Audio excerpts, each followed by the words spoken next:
Angel Locsin and Neil RC ginulat ang Madam People nung sinabi nilang we got married. Bonggang-bongga ang pasabog ng newlywed couple na sina Angel Locsin at Neil RC matapos gulatin ang Madam People na sila'y ikinasal na.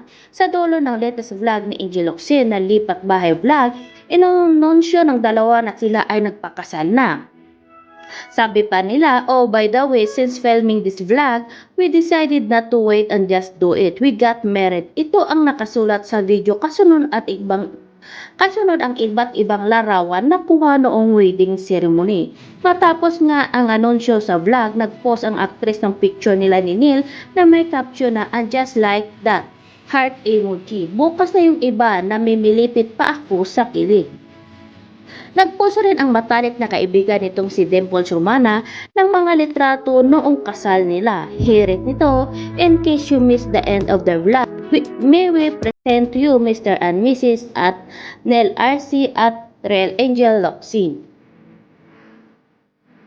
Sa sumunod namang post nito ay photo nilang apat kung saan makikita na sa bandang likuran siya ng bagong kasal katabi ang asawa nitong si Boyet. Like the we have our backs, Mr. and Mrs. at Neil RC at the Real Angel Locsin, we will always have yours.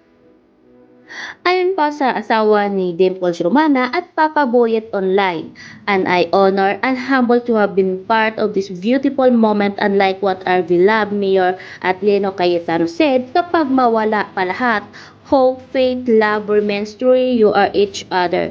Treasure ano ba, naiiyak pa din ako, hahaha, mensahe nito. Inula naman ang comment section ng mga pagbati para sa bagong mag-asawa. Masayang-masayang lahat ng mga supporters ng actress, pati na rin ang mga kaibigan at katrabaho nito sa industriya.